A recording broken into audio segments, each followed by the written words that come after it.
आने के हैं। सारे घाट वालन को ऊपर चला दे बुलडोजर। जब सर पब्लिक में एकता बन जाता है तो कितनो पुलिस आवे चाहे मीडिया वाला है तो पब्लिक से बढ़ के कुछ नहीं होता इंसान। चल रहे ना, जब इतनी मिट्टी रहती है तो हम निकालते हैं, सरकार आती है निकालने। अच्छा सरकार कि दिल्ली में नशा इतना फैला है कि लोग चलते चलते सुहा देते हैं, आदमी बेहोश हो जाते हैं।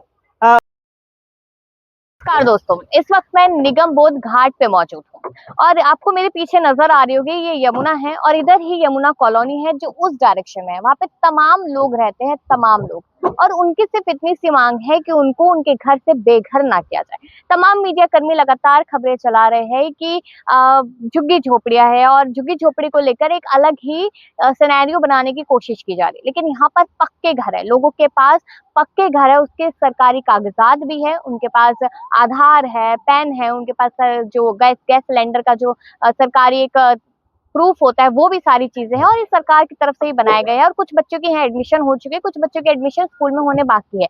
अब सोचने वाली बात यह है कि अगर इस जगह को हटा दिया जाता है, तोड़ दिया जाता है, तो क्या भविष्य रहेगा उन लोगों का, ये एक बड़ा सवाल बनता है। और जहां पर सरकार बात करती है यमुना को साफ करने की, उसमें क्रूज चलाने की, तो उसकी हालत में दिखा देती हूँ कि किस तरीके से यहाँ पर गंदगी दूर दूर तक फैली हुई है। अगर मैं कोनों की बात करूं तो कोनों में गंदगी पूरी तरीके से फैली पड़ी है। इसमें क्या क्रूज चलेगा, क्योंकि अगर उधर आप देखें तो वहां से क्रूज कैसे एंट्री करेगा, ये एक बड़ा सवाल यहाँ पर बनता है। ये यमुना की हकीकत है। जब छठ आता है तो छठ में सिर्फ कुछ पूर्वांचली लोगों को दिखाने के लिए कि हमने काम किया, तब थोड़ी बहुत सफाई करा दी जाती है, वरना सफाई नहीं होती है। और इसको लेकर बड़े सवाल बनते हैं कि सरकारी सिर्फ चुनावी वादे करती है, हकीकत में शायद ही कुछ करती नजर आती है। तमाम लोगों से हमने यहाँ पर बातचीत की है, उन्होंने बताया है कि उनके बच्चों के भविष्य को लेकर उनको काफी ज्यादा चिंता है, काफी ज्यादा परेशान है। और यहाँ पर लोग कोई बड़ी बड़ी नौकरियां नहीं करते, महीने का लाखों करोड़ों नहीं कमाते। कोई ब्लिंकिट में काम करता है, कोई जोमेटो पे काम करता है, कोई पराठे की रेडी लगाता है, ये सारी चीजें देखने को मिलती है। कैसे इंसान अपना जीवन यापन करेगा। जो सरकार सबका साथ सबका विकास की बात करती है, जो सरकार बात करती है कि हम गरीबों की है, गरीबों का हमें यहाँ पर लालन पालन करना है या फिर उनको और आगे बढ़ाना है, और थर्ड लार्जेस्ट इकोनॉमी का सपना हमारा देश देख रहा है, विश्व गुरु बनने का सपना हमारा देश देख रहा है, वहां पर कैसे बनेगा अगर इन लोगों को इस तरीके से परेशान किया जाएगा। सालों से बसी ये जो जगह है उसको इस तरीके से हटाया जाएगा। सौंदर्यकरण का मतलब ये नहीं होता कि किसी और के आशियाने को उजाड़ दिया जाए। भावना। भावना जी, कितने समय से यहाँ रह रहे हो? हम तो बहुत पुराने हैं, हमारी तो पैदाइश ही यहीं की है। हाँ। अरे हमारी मम्मी है, इनको तो काफी साल हो गए, इनके तो सास ससुर सब यहीं थे। तो जैसे आप लोगों तक जानकारी पहुंची कि यहाँ से हटा दिया जाएगा, तो क्या सोचा है अब आप लोगों ने फिर? कहाँ जाएंगे? सोचा क्या है, जिसके हैं वो चले जाएंगे, जिसके नहीं है वो रेंट पे होगा, और यही हो सकता है बस, और क्या क्या होगा। काम वगैरह करते हैं आप या आपके घर में? हस्बैंड हमारे ब्लिंकिट में करते हैं। और बच्चे वगैरह हैं आपके घर पे? 2 बच्चे हैं, उनकी पढ़ाई लिखाई कहाँ से होगी, कहाँ कैसे तो अभी करोगे। तक गवर्नमेंट की तरफ से ऐसा कुछ है, सरकार की तरफ, कि आप लोगों को इधर घर नोटिस दे दिया है, सिर्फ नोटिस दे दिया, उसमें 15 दिन का टाइम दे रखा है, सिर्फ नोटिस दिया और उसके अलावा कुछ नहीं बोला है कि कहाँ रहेंगे आप? हाँ, ऐसा कुछ नहीं बोला अभी, सिर्फ नोटिस देके जा चुके हैं और यहाँ के प्रूफ लेके जा चुके हैं। तो सरकार का भी कहना है कि इधर बाढ़ आती है, मतलब पानी भर जाता है, उससे आप लोगों को भी दिक्कत होती है। हमें कोई प्रॉब्लम नहीं है, क्योंकि वो बोलते हैं जहाँ हमें सुविधा दी जाती है वहाँ पे खाना पीना रहना पीना सब फ्री होता है, लेकिन उस खाने का भी क्या फायदा। यहाँ पे वहाँ पे वादे करते हैं बड़े बड़े कि यहाँ पे आके हम कीचड़ साफ करेंगे, आपका घर साफ करेंगे, सब कुछ साफ सफाई करवा के जब आपको आपके घर में भेजा जाएगा, ऐसा मगर कुछ नहीं होता। हम खुद यहाँ पे आके साफ सफाई करते हैं, इतनी इतनी कीचड़ होती है, बिल्कुल कमर बराबर गर्दन बराबर, फिर भी वो हम करते हैं आके। लेकिन वही तो मैं कह रही हूँ कि सरकार ये कह रही है कि इधर गंदगी हो जाती है बहुत ज्यादा, इसलिए आप लोगों को यहाँ से हटाया जा रहा है ताकि आपको कोई बीमारी भी ना हो और आप लोगों की जान भी ना जाए। नहीं, गंदगी तो देखो है ही, ज्यादा से ज्यादा सफाई रखने की कोशिश करते हैं हम, लेकिन बाहर के भी लोग आते हैं तो उनको तो हम नहीं रोक सकते ना, ये तो घाट है, इसलिए हम जितना हमारी कोशिश होती है उतना हम करते हैं, साफ सफाई भी। तो सरकार की तरफ से महिलाओं को क्या आपको अभी तक कोई 2500 रुपए मिला है? नहीं नहीं। 5 किलो राशन मिलता है? हाँ, राशन मिलता है तो हर महीने मिलता है, राशन कार्ड है? जी, राशन। वृद्धा पेंशन मिलती है अम्मा को? नहीं, नहीं मिलती है। इसका मुझे नहीं पता, वो इनको पता होगा, मेरी मम्मी है, सासू माँ नहीं है। हाँ।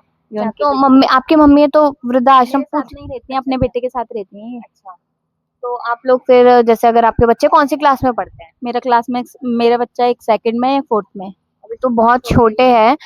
पढ़ाई का खर्चा क्या सरकार की तरफ से कुछ मदद मिलती है आप लोगों को कि नहीं, या फिर अपनी तरफ से ही आप लोग लगाते हैं? नहीं, अपनी तरफ से ही करते हैं, उनकी तरफ से नहीं कुछ होता। तो ऐसा नहीं लगता, मतलब एक मैं नॉर्मल सवाल ही कर रही हूँ कि गरीब के लिए कितने कितने ज्यादा मुश्किलें रहती है चीजें सेटल रहना, और वही मतलब आप लोगों का घर भी एक तरीके से छीना जा रहा है, बच्चों की पढ़ाई भी उस पर डिस्टर्ब हो जाएगी, हस्बैंड की जॉब भी डिस्टर्ब हो जाएगी, कैसे मैनेज करेंगे फिर आप? वो देखो, अब करना तो पड़ेगा ही। अब वो जब उन्होंने नोटिस दे चुके हैं, वो उनकी गवर्नमेंट नोटिस दिखाएंगे? नोटिस तो RWS वालों के पास गया हुआ है जी। राजकुमारी। राजकुमारी जी, 15 दिन का नोटिस जिसमें से शायद 1 से 1.5 दिन खत्म भी हो चुका है, कहाँ रहेंगे, क्या देखा है भविष्य? भविष्य में ये देखे हैं कि देखो हम यहाँ रहते हमको 25 साल हो गया, मेरे पति के और हो गया यहाँ रहते हुए। तो यही कर रहे हैं कि अभी हम मेरे बच्चे का नाम लिखा है, सबको बच्चे पढ़े, मेरे भी नहीं, सबको बच्चे पढ़ रहे हैं। तो अब देखो क्या होना चाहिए बताओ। बच्चे का भविष्य खराब हो जाएगा। कितनी मुश्किल से, जितना मुझे पता है बहुत मुश्किल से एडमिशन होता है, सारे सरकारी कागजात बनते हैं। या तुम्हें करनी थी तो हम लोग के कहीं शिफ्ट करके तब करते। अच्छा, आप लोगों को अभी कोई जगह नहीं बताई कहाँ नहीं जाएंगे? नहीं, कोई नहीं बताया। तो हम लोग ऐसे देखो, हम मंदिर सफाई खाली करते करेंगे ही नहीं जब तक हम इंसान कहाँ जाएंगे। हाँ। जब तक ये ठौर ठिकाना नहीं मिलेगा तो घाट टूटेगा तो कहाँ रोड पे लोग जाएगा। बच्चे के एडमिशन करवाएं, सब कुछ करवाएं, कहाँ जाएगा लोग। ऐसे पब्लिक रहते थोड़ा वो बुलडोजर चल सकता है। पब्लिक जब घर में रहेगा, सामान भी रहेगा, ऐसे किसी के कहने से थोड़ा वो होता है। जब पब्लिक में एकता बन जाता है तो कितनो पुलिस आवे चाहे मीडिया वाला है, तो पब्लिक से बढ़ के कुछ नहीं होता इंसान के। सारे घाट वालन को ऊपर चला दे बुलडोजर। जब सरकार के इतना कमाने का एरिया है तो सारे घाट के ऊपर चला दे बुलडोजर। अब देखो हम मंदिर सफाई करते हैं, हम सब मंदिर साफ सफाई करते हैं। एक टाइम इन्होंने भोग वोग लगाता साफ करता है, एक टाइम मैंने करते हैं। पूरे मंदिर घाट और साफ करते। राधा रानी बगल में हम लोग रहते हैं। यहाँ पर सारे भगवान हैं। हम लोग के घाट 29 नंबर में रहते हैं। सरकार तो ये कह रही है ना कि इधर से बाढ़ का पानी आता है तो आप लोग बीमार हो सकते हैं, आप लोगों को दिक्कत हो वो सकती तो है। हम झेल रहे हैं ना। जब इतनी मिट्टी रहती है तो हम निकालते हैं, सरकार आती है निकालने। अच्छा, सरकार के लोग नहीं आते साफ करने? नहीं, खाली खाली कह देंगे कमरा खाली करो, चलो बाहर टेंट लगाते हैं। टेंट लगाते हैं, जिसको जाना होगा जाता है, ना हम लोग छत पे रह लेते हैं। जब छत पे जब ज्यादा और पानी आता है तो मुझे सरकार खुद आता है, छत रोड पे निकाल के कर देता है। काम क्या करते हैं आपके पति, क्या काम करते हैं? मेरे पति रिक्शा चलाते हैं। कमाई नहीं है ज्यादा रिक्शा नहीं। चलाने में? बच्चे का जस्ट अभी एडमिशन हुआ है। हाँ। वही मैं पूछ रही हूँ कि कैसे बच्चे को पढ़ाएंगे फिर? तो देखो मैं कैसे बच्चे के पढ़ाऊंगी। अब मेरे पति रिक्शा चलाते हैं, 10 रुपया या 20 रुपया कमाए चाहे 10 रुपया कमाए, देखो बच्चे तो पाल रहे हैं। अब मेरे बच्चे का भी एडमिशन हुआ, मैं कहीं अंत मानते चले भी जाऊंगी और उनको किराया भी देना पड़ेगा। मैं कहाँ से किराया दूंगी, कहाँ से मेरे बच्चे पढ़ेंगे बताओ। एक ही बच्चा है? नहीं, 2 बच्चे हैं। दूसरा कौन सी क्लास है? एक 10 में है, एक 8 में है।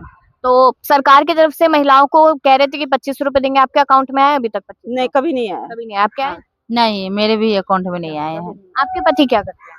मेरे पति पराठा बेचते हैं। मतलब कमाई नहीं है इतनी? इतना कमाई नहीं है। जैसे पराठा की दुकान बाहर में कर रखे हैं, अपना परिवार के चलाते, जितना कमाते हैं कि बच्चे के पढ़ा लिखा के ऐसे गुजारा हो आपको सके। ऐसा नहीं लगता कि अगर सरकार आप लोगों को हटाने चाहती है यहाँ से, तो फिर मेरे ख्याल से गैस कनेक्शन भी होगा आप लोगों के पास इधर, है ना? आधार, पैन, ये सारी सरकारी कागजात। हाँ, सब कुछ है। ए से जेड तक हाँ, हम लोग घर के भी कागजात। हाँ, सारे हम लोग के पास। सरकार ने नोटिस दिया, आप लोगों ने सरकार तोड़ना भी चाहे तो इंसान के ये हो कि ऊपर शिफ्ट करे, चाहे कोई बात के जगह जमीन देगा तब शिफ्ट करेगा, कि थोड़ा वो तोड़ने से थोड़ा वो गाड़ी चलेगी, है ना? अब परिवार ले एक जैसे परिवार नहीं है, 100 परिवार यहाँ पे रहते हैं।